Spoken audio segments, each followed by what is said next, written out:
Welcome to our channel.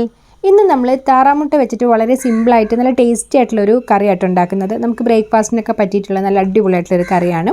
അപ്പോൾ അതിനായിട്ട് ഞാനിവിടെ 4 താറാമുട്ട എടുത്തിട്ടുണ്ട്. ഇനി നമുക്കിതൊന്ന് പുഴുങ്ങിയെടുക്കണം കേട്ടോ. അപ്പോൾ ഞാനിവിടെ കുക്കറിലിട്ടിട്ടാണ് പുഴുങ്ങിയെടുക്കുന്നത്. അപ്പോൾ കുക്കറിൽ കുറച്ച് വെള്ളം ഒഴിച്ചു കൊടുത്തിട്ടുണ്ട്. എന്നിട്ട് അതിലേക്ക് 4 താറാമുട്ട ഇട്ട് കൊടുത്ത് കുറച്ച് ഉപ്പ് ഇട്ടിട്ടൊന്ന് 2 വിസിൽ വേവുന്നവരെ നമ്മളൊന്ന് ആക്കിയെടുക്കുകയാണേ. അപ്പോൾ നിങ്ങൾക്കല്ലാതെ ഒരു ബൗളിൽ നന്നായിട്ട് വെള്ളം ഒഴിച്ചിട്ട് തിളപ്പിച്ചിട്ട് അങ്ങനെ വേണമെങ്കിലും ഇത് പുഴുങ്ങിയെടുക്കാം. ഞാനിവിടെ ഗ്യാസൊക്കെ സേവ് ചെയ്യാൻ വേണ്ടിയിട്ട് കുക്കറിൽ തന്നെയാണ് കേട്ടോ മുട്ടയും ഒക്കെ പുഴുങ്ങുന്നത്. അപ്പം നമുക്കിനി ഇതിനൊരു ഗ്രേവി റെഡിയാക്കി എടുക്കണ്ടേ. അപ്പോൾ അതിനായിട്ട് ഞാനിതൊരു സോസ് പാനിലേക്ക് കുറച്ച് വെളിച്ചെണ്ണ ഒഴിച്ച് കൊടുത്തിട്ട് കുറച്ച് കടുകും അതുപോലെ തന്നെ കുറച്ച് വലിയ ജീരകം ഇട്ട് കൊടുത്തിട്ടുണ്ട്.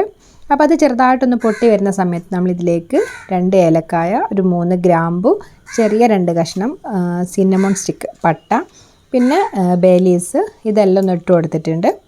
എന്നിട്ട് നമ്മളത് ചെറുതായിട്ടൊന്ന് മൂപ്പിച്ചെടുക്കുകയാണ്. ഇനി ഇതിലേക്ക് ഞാൻ 2 വലിയ സവാളയാണ് കേട്ടോ ചേർത്ത് കൊടുക്കുന്നത്. അപ്പോൾ അത് ജസ്റ്റ് ഒന്ന് മിക്സിയിലിട്ടൊന്ന് ക്രഷ് ചെയ്ത് എടുത്തിട്ടുള്ളതാണ്. അപ്പോൾ ഈ സവാള നമ്മൾ അരച്ച് ചേർത്തുകൊണ്ട് തന്നെ നന്നായിട്ടൊന്ന് വഴറ്റി കൊടുക്കണം. നമ്മൾ സാധാരണ വഴറ്റി കൊടുക്കുന്ന അത്രയും പോരാട്ടോ, അതിൽ പച്ചമണം ശരിക്കും മാറുന്നവരെ ഒരു അരച്ചെടുക്കുമ്പോൾ നന്നായിട്ടൊന്നിങ്ങനെ ഒരു ഇതുണ്ടാവും, ഒരു കുത്തണ ഒരു ഇതുണ്ടാകും. അപ്പോൾ അതൊന്ന് മാറുന്നവരെ നന്നായിട്ട് നമ്മൾ ഏകദേശം ഒരു 3-4 മിനിറ്റോളം നന്നായിട്ടൊന്ന് വഴറ്റിയെടുക്കുക. അപ്പോൾ ഇത് നന്നായിട്ടൊന്ന് വഴഞ്ഞതിന് ശേഷം നമ്മളിതിലേക്ക് ഇഞ്ചി വെളുത്തുള്ളി പേസ്റ്റാണ് ചേർത്ത് കൊടുക്കുന്നത്. 4-5 വെളുത്തുള്ളി ചെറിയ കഷ്ണം ഇഞ്ചിയും കൂടെ ചതച്ചെടുത്തിട്ട് ചേർത്ത് കൊടുക്കുന്നുണ്ട്. അപ്പോൾ അതും കൂടെ നന്നായിട്ടൊന്ന് വഴറ്റിയെടുക്കുക. ഇനിയിപ്പോൾ നമ്മളിതിലേക്ക് കുറച്ച് പച്ചമുളക് കേട്ടോ ചേർത്ത് കൊടുക്കുന്നത്. അപ്പോൾ ഞാനിവിടെ ഒരു 8-9ഓളം കാന്താരി മുളകാണ് ചേർത്ത് കൊടുത്തിട്ടുള്ളത്. അപ്പോൾ ഇതിൽ നമ്മൾ മുളക് പൊടി ചേർത്ത് കൊടുക്കുന്നില്ല, പച്ചമുളകും കുരുമുളകുമാണ് ചേർക്കുന്നത്. അപ്പോൾ അതിനാവശ്യമുള്ള എരിവ് എത്രയാണോ വേണ്ട അത്രയും പച്ചമുളക് ചേർത്ത് നന്നായിട്ടൊന്ന് വഴറ്റി കൊടുക്കുക. അതിൻ്റെ കൂടെ തന്നെ ഒരു തക്കാളി, നല്ല പഴുത്ത തക്കാളി കട്ട് ചെയ്തിട്ട് അതും കൂടെ ചേർത്ത് കൊടുക്കുന്നുണ്ട്. എന്നിട്ട് നമ്മളിതിലേക്ക് ഈ ഒരു ഗ്രേവിയിലേക്ക് ആവശ്യമുള്ള ഉപ്പും കൂടെ ചേർത്തിട്ട് നന്നായിട്ടൊന്ന് വഴറ്റി കൊടുക്കുകയാണ് കേട്ടോ. അപ്പോൾ തക്കാളിയൊക്കെ പെട്ടെന്നൊന്ന് ഇങ്ങനെ അലിഞ്ഞ് കിട്ടാനായിട്ട് ഞാനിവിടെ ഒന്ന് അടച്ചു വെക്കുന്നുണ്ട്. അപ്പോൾ നമ്മൾ ഏകദേശം കുറച്ച് സമയം ഒന്നിങ്ങനെ ഫ്ലെയിം സിമ്മാക്കിയിട്ടൊന്നിങ്ങനെ അടച്ചു വെച്ചിട്ട് കുക്ക് ചെയ്തെടുത്തു കേട്ടോ. അപ്പം നമ്മൾ തക്കാളിയൊക്കെ നന്നായിട്ടൊന്നിങ്ങനെ ഉടഞ്ഞ് വന്നിട്ടുണ്ട്. ഇപ്പം നമ്മൾ അരപ്പൊക്കെ നന്നായിട്ടൊന്ന് വെന്തിട്ടുണ്ട് കേട്ടോ. ഇനിയിപ്പോൾ നമുക്കിതിലേക്ക് വേണ്ട മസാലപ്പൊടികൾ ചേർത്ത് കൊടുക്കാം. അപ്പോൾ ഞാനിവിടെ 1/4 ടീസ്പൂൺ മഞ്ഞൾപ്പൊടി, 1.5 ടീസ്പൂൺ മല്ലിപ്പൊടിയും ചേർത്തിട്ട് നന്നായിട്ടൊന്ന് വഴറ്റി കൊടുക്കുന്നുണ്ട്. ഈ മഞ്ഞൾപ്പൊടിക്ക് ഭയങ്കര ഒരു കുത്തലാണ്, ആ ഒരു കുത്തൽ മാറുന്നവരെ കുറച്ച് അധിക സമയം തന്നെ ഒന്ന് വഴറ്റി കൊടുക്കുക കേട്ടോ. അപ്പോൾ നമ്മളിതെല്ലാം കൂടെ ആ ഒരു മസാലയും മഞ്ഞളും മല്ലിയും എല്ലാം കൂടെ നന്നായിട്ട് നമ്മൾ വഴറ്റിയെടുത്തിട്ടുണ്ട്. അപ്പോൾ നമ്മളിതിലേക്ക് മുളക് പൊടി ചേർത്ത് കൊടുക്കുന്നില്ല, കുരുമുളക് പൊടി മാത്രമാണ് കേട്ടോ.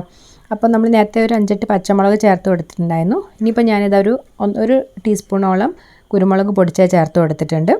അപ്പോൾ നമ്മൾ കുരുമുളകും പച്ചമുളകും നമുക്ക് ഏതാണോ കൂടുതൽ വേണ്ടത് അതിനനുസരിച്ച് നമുക്ക് ചേർത്ത് കൊടുക്കാം കേട്ടോ. അപ്പോൾ നമ്മളെല്ലാം കൂടെ മിക്സ് ചെയ്ത് നല്ലൊരു അരപ്പ് റെഡിയാക്കി എടുത്തിട്ടുണ്ട്. ഇനിയിപ്പോൾ നമ്മളിതിലേക്ക് നല്ല കട്ടിയുള്ള തേങ്ങാപ്പാലാണ് ഒഴിച്ചു കൊടുക്കുന്നത്. അപ്പോൾ 1-ാം പാൽ 2-ാം പാൽ അങ്ങനെയൊന്നും ചെയ്ത് കൊടുക്കുന്നില്ല, എല്ലാം കൂടെ കുറച്ച് അത്യാവശ്യം കട്ടിയുള്ള നല്ല വലിയൊരു ഏകദേശം 1.5 ഗ്ലാസ്സോളം തേങ്ങാപ്പാലുണ്ട് കേട്ടോ. അപ്പോൾ അത്രയും ചേർത്ത് കൊടുത്തിട്ടുണ്ട്. എന്നിട്ട് നമ്മൾ നന്നായിട്ടൊന്ന് തിളപ്പിച്ചെടുക്കുകയാണ്. നിങ്ങൾക്ക് വേണമെങ്കിൽ 1-ാം പാലും 2-ാം പാലും എടുത്ത് കൊടുത്തിട്ട് ആദ്യം 2-ാം പാൽ ഒഴിച്ചു കൊടുക്കുക. എന്നിട്ട് ഏകദേശം ആ ഒരു അരപ്പൊക്കെ ഒന്ന് ഇങ്ങനെ തിളച്ച് വന്നതിന് ശേഷം അവസാനമായിട്ട് 1-ാം പാൽ ഒഴിച്ചു കൊടുക്കുക കേട്ടോ. അപ്പോൾ നമ്മളെല്ലാം ഒരുമിച്ച് ചേർത്ത് കൊടുത്തതാണ്. അപ്പോൾ അതിൻ്റെ കൂടെ തന്നെ ഞാൻ കുറച്ച് ഏകദേശം ഒരു 1/2 ടീസ്പൂണോളം ഗരം മസാലയും കൂടെ ചേർത്തിട്ട് നന്നായിട്ടൊന്ന് തിളപ്പിച്ചെടുക്കുന്നുണ്ട്. അപ്പോൾ നമ്മൾ ഗ്രേവിയൊക്കെ നല്ല തിക്കായിട്ട് വന്നിട്ടുണ്ട് കേട്ടോ. അപ്പോൾ ഇനിയിപ്പോൾ നമ്മളിതിലേക്ക് നേരത്തെ വേവിച്ച് വെച്ചിട്ടുണ്ടായിരുന്ന താറാമുട്ട ഉണ്ടല്ലോ, അപ്പോൾ അതൊന്ന് തൊലിയൊക്കെ കളഞ്ഞ് ഞാൻ ചെറുതായിട്ടൊന്ന് ഇങ്ങനെ ഒരു 3-4 വര ഇട്ട് കൊടുത്തിട്ടുണ്ട്. ആ ഒരു മസാലയും ഉപ്പും പുളിയൊക്കെ ശരിക്കും അതിൻ്റെ അകത്തോട്ട് പിടിക്കാൻ വേണ്ടിയിട്ടാണ്. അപ്പോൾ അതും കൂടെ ചേർത്ത് കൊടുത്തിട്ട് നമ്മൾ കുറച്ച് സമയം ഇതുപോലെ ഫ്ലെയിം ഒന്ന് കുറച്ച് വെച്ചിട്ട് തിളപ്പിച്ചെടുക്കുകയാണ്. ആ തിളപ്പിക്കുന്ന സമയത്ത് ആ ഒരു ഫ്ലേവറൊക്കെ ആ ഒരു മുട്ടയിലേക്ക് പെട്ടെന്ന് തന്നെ എത്തും, അതിന് വേണ്ടിയിട്ടാണ്.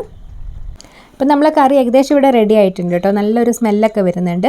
അപ്പോൾ നല്ല തിക്കായിട്ട് നല്ല ടേസ്റ്റി ആയിട്ടുള്ളൊരു താറാമുട്ടയുടെ കറിയാണ് നമ്മൾ ഉണ്ടാക്കിയെടുത്തിട്ടുള്ളത്. താറാമുട്ട നമ്മൾ സാധാ കോഴിമുട്ട യൂസ് ചെയ്യുന്നതിനേക്കാളും കുറച്ചുകൂടി ഹെൽത്തി ആയിട്ടുള്ളതാണ്.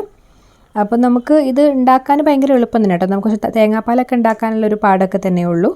നമുക്ക് ഈ ഉള്ളിയൊക്കെ നമ്മൾ അരച്ചെടുക്കുന്നതുകൊണ്ട് തന്നെ ഇനി നിങ്ങൾക്ക് വേണമെന്നുണ്ടെങ്കിൽ ഉള്ളി നന്നായിട്ട് വഴറ്റിയിട്ട് അത് അരച്ചെടുത്താൽ ഇതിനേക്കാളും ടേസ്റ്റ് തന്നെ ആയിരിക്കും കേട്ടോ. അപ്പോൾ നമ്മൾ പെട്ടെന്ന് റെഡിയാക്കി എടുക്കാനാണ് ഉള്ളി ആദ്യമേ അരച്ചെടുത്തിട്ടുള്ളത്. അങ്ങനെ നമ്മൾ വളരെ ടേസ്റ്റി ആയിട്ടും വളരെ തിക്കായിട്ടുള്ള നല്ലൊരു മുട്ടക്കറിയാട്ടോ തയ്യാറാക്കി എടുത്തിട്ടുള്ളത്. അപ്പോൾ നമുക്ക് സാധാ മുട്ട വേണമെങ്കിൽ ഇതുപോലെ തന്നെ ചെയ്തെടുക്കാം. ഇനിയിപ്പോൾ നമുക്ക് ചൂടോട് കൂടി തന്നെ സെർവ് ചെയ്യാം. അപ്പോൾ അപ്പത്തിനും അതുപോലെ പൊറാട്ടയ്ക്കും ചപ്പാത്തിക്കും ഒക്കെ പറ്റിയിട്ടുള്ള നല്ല അടിപൊളിയായിട്ടൊരു കറി തന്നെയാണ് കേട്ടോ. അപ്പോൾ എല്ലാവരും ഇതുപോലെ ഒന്ന് ട്രൈ ചെയ്ത് നോക്കണേ. അപ്പോൾ ട്രൈ ചെയ്ത് നോക്കുന്ന സമയത്ത് ഫീഡ്ബാക്സ് ഒക്കെ ഒന്ന് അറിയിക്കുക. അതുപോലെ തന്നെ നമ്മളെ ചാനൽ ഇതുവരെ ആരെങ്കിലും സബ്സ്ക്രൈബ് ചെയ്യാത്തവരുണ്ടെങ്കിൽ പ്ലീസ് ഒന്ന് സബ്സ്ക്രൈബ് ചെയ്തിട്ട് സപ്പോർട്ട് ചെയ്യുകയും ചെയ്യാം കേട്ടോ.